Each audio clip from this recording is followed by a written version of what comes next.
So I usually don't indulge in politics on this channel, but this is an issue which does, contrary to most political matters, actually affect Formula 1. So in case you've been living under a rock the last 24 hours, the US and their best buddy, Israel, have been bombing the living daylights out of Iran, with Bahrain and Qatar being caught in the crossfire due to being allies with the US and Israel, and being in the Middle Eastern region.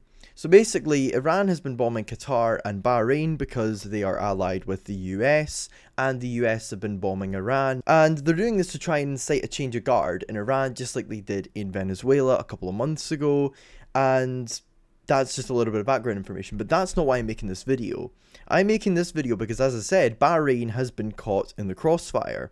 Now, if it was a bigger country, you know, a country the size of, say, Azerbaijan, then it probably wouldn't matter. However, because of Bahrain being such a small country, there is a naval base only about 30 kilometers from the Bahrain International Circuit, and it was bombed by Iran. So if you know your recent F1 history, you'll know that this isn't the first time something like this has happened with Formula 1, because just a few kilometers away from the Saudi Arabian track, a similar thing happened back in 2022, and that race wasn't cancelled, and so many don't think this will be cancelled either. Now, this is a developing story, and if things continue as they are, then maybe it could be cancelled, but until then, all we can do is really keep up with what is happening and have awareness of the situation.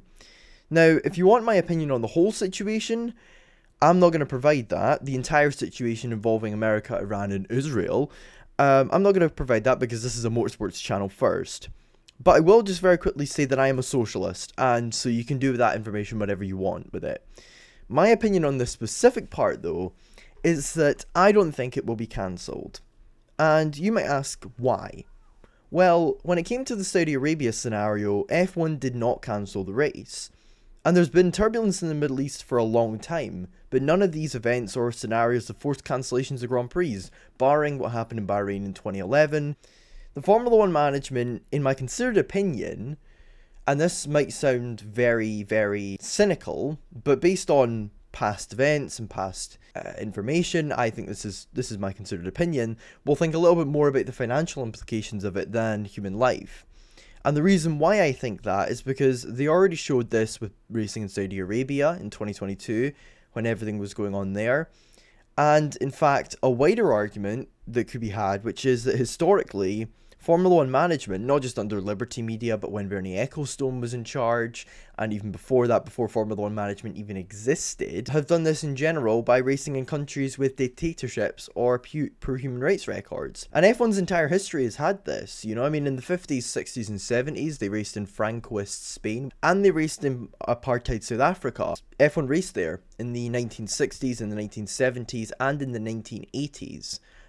Before apartheid was eventually ended in South Africa. Pirelli, however, have had a different take to this slightly because they've decided to cancel an upcoming Bahrain tyre test because of safety concerns.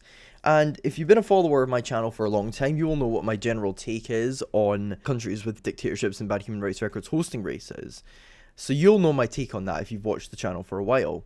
But my overall take on this situation is that Bahrain will not be cancelled because of past precedent and the agenda of the Formula 1 management and their owners. And as well as this, there's still a month to go until the Grand Prix happens itself. So there is plenty of time for issues to be resolved. America overthrow Iran!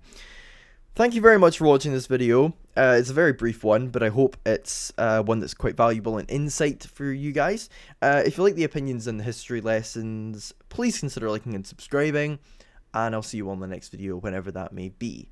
Also, one final thing, I do just want to pay tribute to the victims of all the attacks, because at the end of the day, that's what's most important here. Sport is something that we all love and enjoy watching, but when it comes to the cost of human lives, for me, that is when it gets too far.